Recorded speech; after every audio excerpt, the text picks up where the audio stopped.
आप live cities का खास कार्यक्रम देख रहे हैं सुबह की चाय और मैं हूं वसीम खान। देखिए, राजधानी पटना के चप्पे चप्पे पर पुलिस तो वही नीतीश तेजस्वी साथ करेंगे चुनावी दौरा। आखिर हम ऐसा क्यों कर रहे हैं यह भी बताएंगे। वहीं हम बात करेंगे पप्पू यादव बिना सिक्योरिटी घूमेंगे। पप्पू यादव ने आज बहुत कुछ कह दिया है। वहीं हम बात करेंगे उपचुनाव को लेकर सियासत गर्म है, सरगर्मियां बड़ी है और राजनीतिक गलियारों में बयानबाजियों का दौर तेज हो गया है। मगर आगे कौन और पीछे कौन, चर्चा इस पर भी होगी। वहीं हम आगे बात करेंगे आरसीपी सिंह, बीजेपी के कद्दावर नेता, पूर्व केंद्रीय मंत्री, कभी मुख्यमंत्री नीतीश कुमार के खासम खास रहे, अब पार्टी बनाने जा रहे हैं। किस तारीख को पार्टी का गठन होगा सब कुछ बताएंगे। वहीं पशुपति पारस, देखिए पूर्व केंद्रीय मंत्री, दीपावली और छठ उसी आवास में बनाएंगे जिसको लेकर खूब चर्चाएं हो रही है। चिराग पासवान, पशुपति कुमार पारस आमने सामने हैं।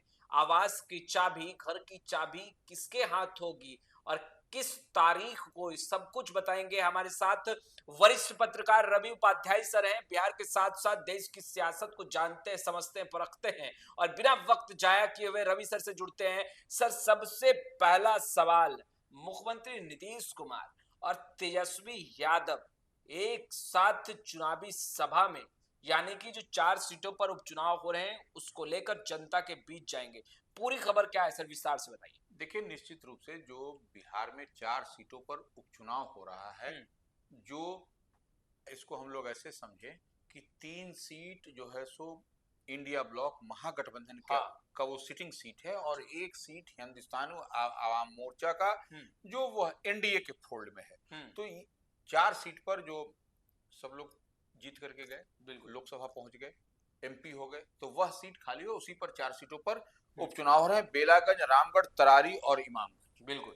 तो ये अब इसी के प्रचार प्रसार का भी लोक आस्था का महापर्व छठ है। उससे पहले ज्योति पर्व दीपावली है।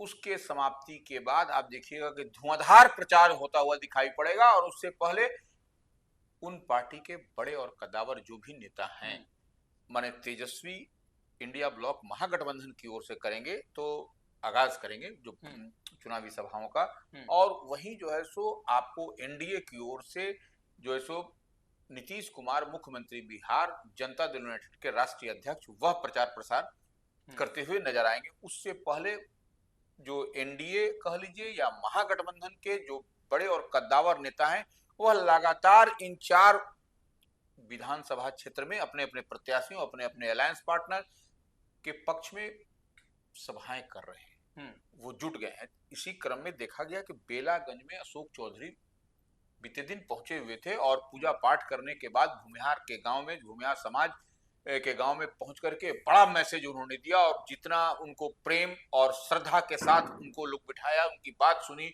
और मनोरमा देवी के पक्ष में जो बेलागंज में जो माहौल बनाने गए हैं, वह निश्चित रूप से काफी हॉट सीट भी बेलागंज विधानसभा सीट बना हुआ है। निश्चित रूप से देखिए, बेलागंज में जो है सो हॉट सीट की बात है, ऐसे तो कमोबेश हर सीट हॉट सीट है और एनडीए जो है सो उसके लिए यह बड़ी चुनौती है कि कैसे आप महागठबंधन से, इंडिया ब्लॉक से आप सीट को अपने पाले में करते हैं। तो इस लिहाज से देखिए एनडीए के लिए बड़ी चुनौती है और हम यही बात बार बार कह रहे हैं कि और ऐसे में एनडीए के बड़े भाई की भूमिका में यहाँ भारतीय जनता पार्टी है, जिसके प्रदेश अध्यक्ष, नए प्रदेश अध्यक्ष को जिम्मेदारी मिली है डॉक्टर दिलीप जायसवाल को, तो उनके लिए भी यह बड़ी चुनौती है।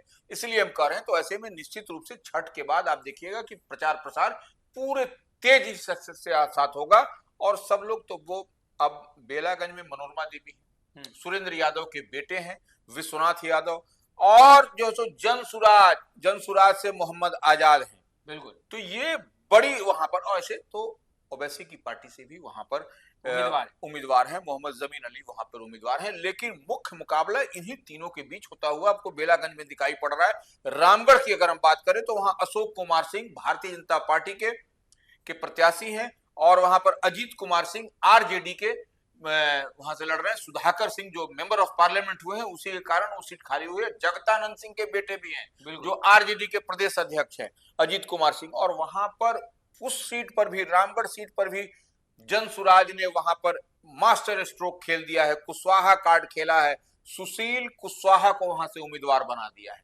तो कुशवाहा किसके वोटर हैं, कोर वोटर हैं, यह समझा जा सकता है। वैसे तो कुशवाहा पर महागठबंधन भी दावा करता है कुशवाहा को इस बार जितवा करके और कुशवाहा को अधिक से अधिक लोकसभा क्षेत्र में टिकट दे करके। लेकिन ये जो है सो लिटमस टेस्ट होगा कुशवाहा का, क्योंकि लव कुश कॉम्बिनेशन की बात एनडीए की ओर से नीतीश कुमार करते हैं और साथ में देखिए राष्ट्रीय लोक मोर्चा के राष्ट्रीय अध्यक्ष उपेंद्र कुशवाहा, जो राज्यसभा सांसद, उनको बनाया गया है। सम्राट चौधरी भी है उप मुख्यमंत्री। बिल्कुल सर, ओसामा को लेकर के काफी चर्चाएं हुई, क्या ओसामा भी बागडोर संभालेंगे?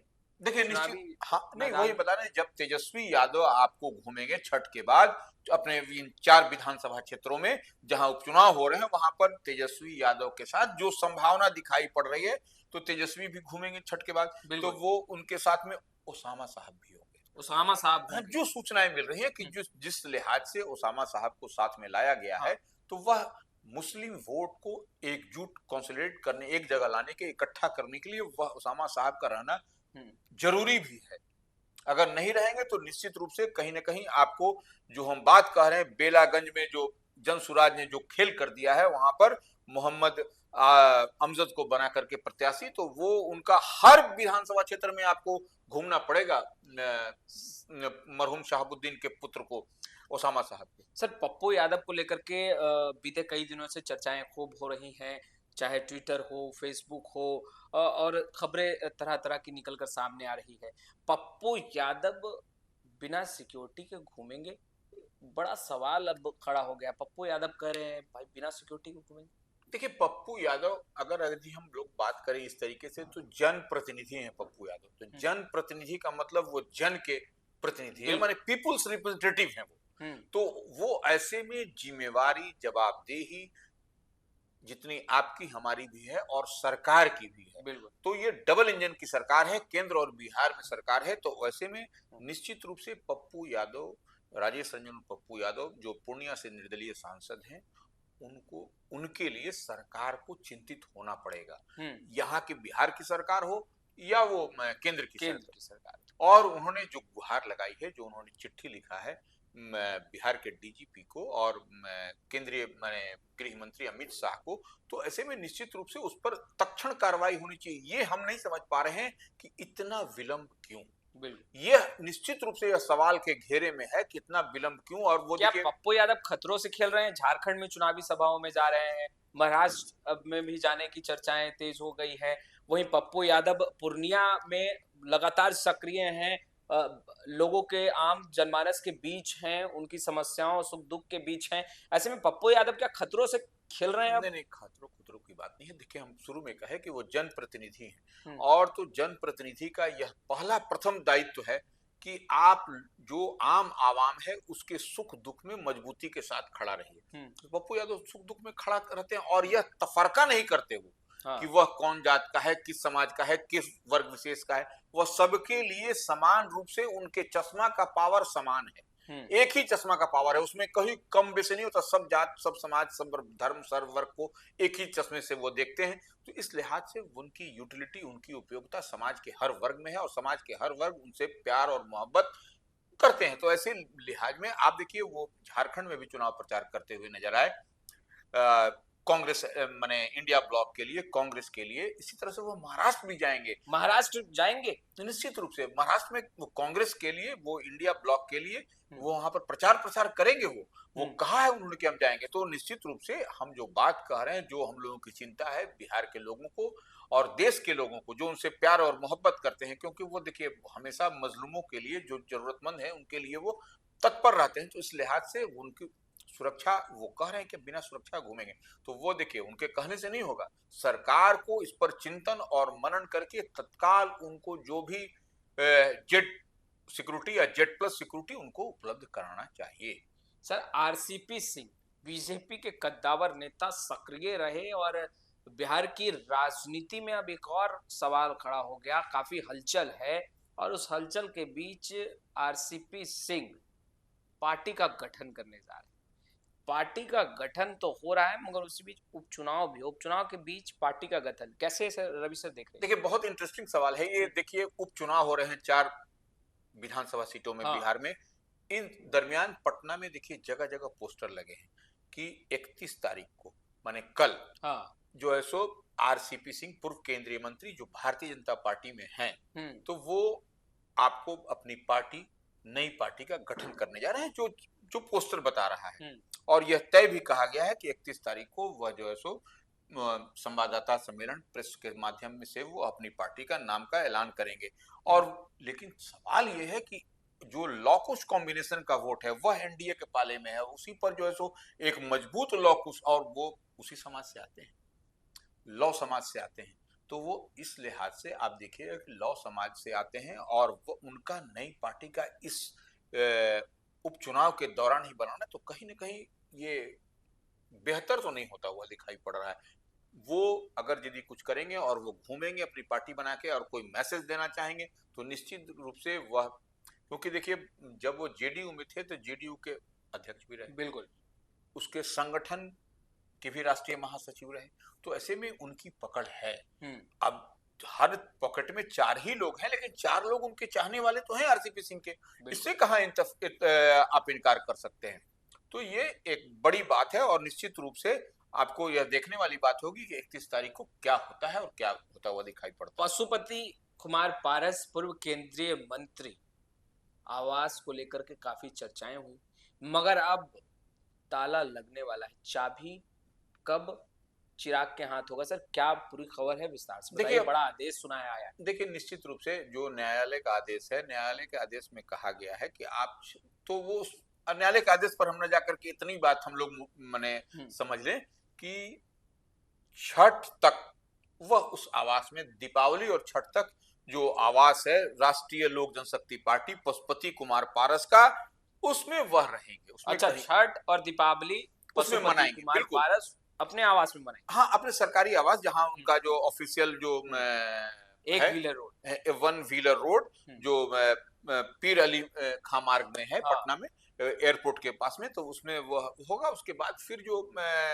अब न्यायालय की प्रक्रिया में क्या आता है, क्या निकल करके, लेकिन यह इतनी बात दिखाई पड़ रही है। सर राजधानी पटना में लॉ एंड ऑर्डर को लेकर बात करें, दुर्गा पूजा समाप्त हुआ, हमने वो तस्वीरें दिखाई बिहार के तमाम जिलों से, जिस तरीके से तस्वीरें निकल कर आई। सर दीपावली और फिर छठ, उसको लेकर लॉ एंड ऑर्डर को लेकर के क्या कुछ पुख्ता इंतजामात किए गए हैं और खासतौर पर राजधानी पटना में किस तरीके की व्यवस्था है?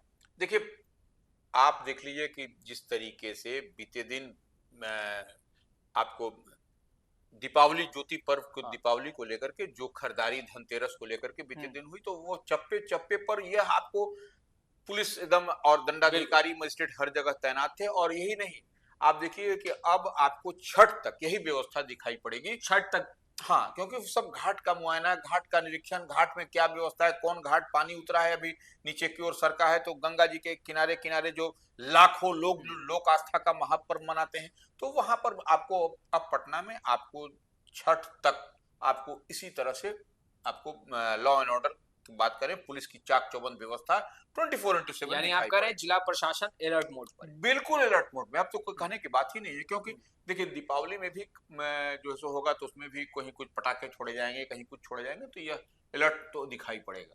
बिल्कुल, आपने सुना रवि उपाध्याय सर को, तमाम जानकारियां विस्तार से दे रहे थे। देखिए मुख्यमंत्री नीतीश कुमार भी चुनावी सभाओं को संबोधित करेंगे, उसमें क्या कुछ कहेंगे वह भी हम आपको दिखाएंगे, मगर तैयारियां बड़ी है।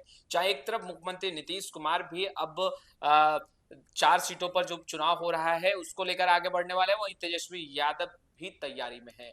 खैर इस वीडियो में इतना ही। अब तक आपने हमारे चैनल को सब्सक्राइब नहीं किया है, तुरंत सब्सक्राइब कर ले। आपका बहुत बहुत शुक्रिया।